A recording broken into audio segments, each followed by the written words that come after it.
Hey, what up, you guys? This is Danny B. You're watching The Trash Stash. It's going to be my top 20 for 2020 vampire movies. And the rules were you can only choose one film per franchise, and then one movie named Dracula. You can have other Dracula movies as long as the title is not something different than Dracula. Alright, so number 20 is going to be The Addiction. And this is a Abel Ferrara movie that I haven't seen in a long time. But it's in black and white. It's got Cypress Hill on the soundtrack. And it was pretty good. It's kind of like a metaphor for heroin addiction. Coming up at number 19 is going to be Fright Night. It'd probably be higher up on my list if I saw the whole thing. I saw like 3/4 of it and then I kind of dozed off. But yeah, Fright Night, number 19. Coming up at number 18 is going to be John Carpenter's Vampires. And this has James Woods in it. Haven't seen this one since it came out in like 1999. So I got to rewatch that one. I just remember the scene where James Woods splits a guy in half right in the beginning. Coming up at number 17 is going to be Embrace of the Vampire.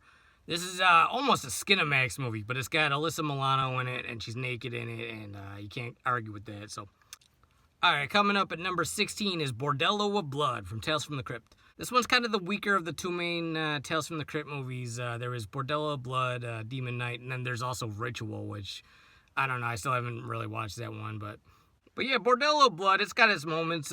Stars Dennis Miller, who I actually think is pretty good in it. It's kind of back and forth between quality and shittiness. The problem with this one is it's not anywhere near as good as like a Tales from the Crypt episode. It's, you know, it's okay. Hey, coming up at number 15 is Captain Kronos Vampire Hunter. And this has, Carolyn Monroe is awesome in this. And I forget the guy that plays Captain Kronos. But this is a good Hammer movie. I like it. Coming up at number 14 is the original Nosferatu. And this is a silent film. You know, everyone's seen this, but Nosferatu is still one of the creepiest fucking characters ever. Alright, coming up at number 13 is Vampire Circus. This is another Hammer film. A lot of people say this is one of the best Hammer films. I like it. It's decent. Coming up at number 12 is From Dusk Till Dawn with, you know, Quentin Tarantino and George Clooney. This one is awesome alone for the Salma Hayek scene. But also, it's a pretty decent vampire movie. You got, first half is way different than the second half. It starts off kind of like a ransom kidnapping movie. Then, all of a sudden, they're in Mexico and there's vampires everywhere. Coming up at number 11 is Interview with the Vampire. Haven't seen this one since like 2006 or something like that. But I do remember liking it. And, it was a pretty good one. Alright, coming up at number 10 is Blade. And I saw this in the drive-in theater when this first came out. And this was an awesome movie. I loved it. Seen it a couple times since. I got to rewatch it again because it's been too long since I seen it. But I always thought it was awesome. Probably one of the most underrated Marvel movies, actually. All right, coming up at number 9 is the original Dracula with Bela Lugosi. Everyone knows this one. This is a Universal Movies classic.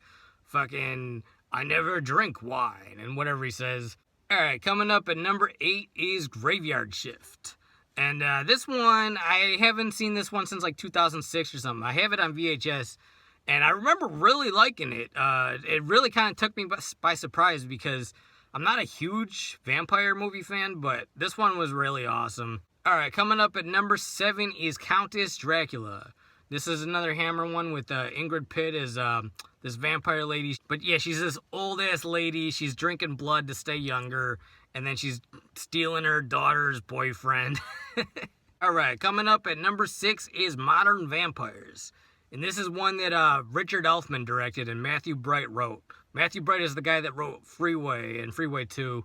And I always love his stuff. And Richard Elfman's the guy that directed Forbidden Zone.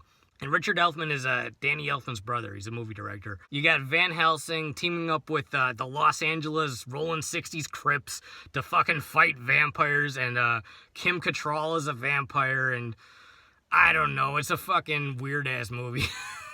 Alright, coming up at number 5 is Last Man on Earth with Vincent Price. And it's debatable whether or not they're vampires in this. It's kind of like infected people that are now out for blood, or they're the undead, basically. Alright, coming up at number 4 is Near Dark. It's with Bill Paxton and Lance Hendrickson and a couple other people are in it too. Yeah, I remember when like Twilight came out and they showed True Blood and everyone was vampire crazy. It's like, nah, fucking check out Near Dark. That's the way to do a fucking modern vampire movie. It's just awesome. Alright, coming up at number 3 is Monster Squad. This has all the classic Universal monsters, and they're being led by Dracula to fight this group of kids. Dracula's like throwing dynamite in their treehouse and saying like, meeting adjourned. Fucking just awesome. Alright, coming up at number 2 is going to be Taste the Blood of Dracula. And this is my favorite of the Hammer Dracula films. What I like about this one is I'm a sucker for like movies that take place in the 1930s and or 1920s, 1930s. This definitely takes place in that era. But yeah, they resurrect Dracula, and then you got all these like scumbag characters running around in London they're just bored off their ass trying to find shit to do, so they resurrect Dracula. Now he's out to kill them. And that would be my favorite, but there's one I like better. And that's number 1, Twins of Evil. Twins of Evil is a fucking awesome Hammer film. You got Peter Cushing as this like fucking ruthless pilgrim guy, religious fucking witch trials guy.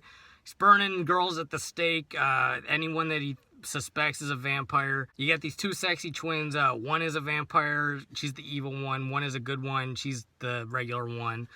Then Count Karnstein, this fucking scumbag Satanist who turns into a vampire and then just fucking goes to war with Peter Cushing's character. I forget his name. I think it's Gustav. It's just a super entertaining movie. I love it. Twins of Evil, number 1. Alright, you guys, that's my top 20 for this shit year 2020 vampire movies. Check out everyone that's doing this. Check out Joe the Horror Man and check out Horrific Nightmare JM's channel. They're the ones that started this thing. Let me know your favorite vampire movies and all that stuff. Hit the like button, comment, and subscribe. And stay safe out there during this fucking bullshit. Alright, you guys. Peace out.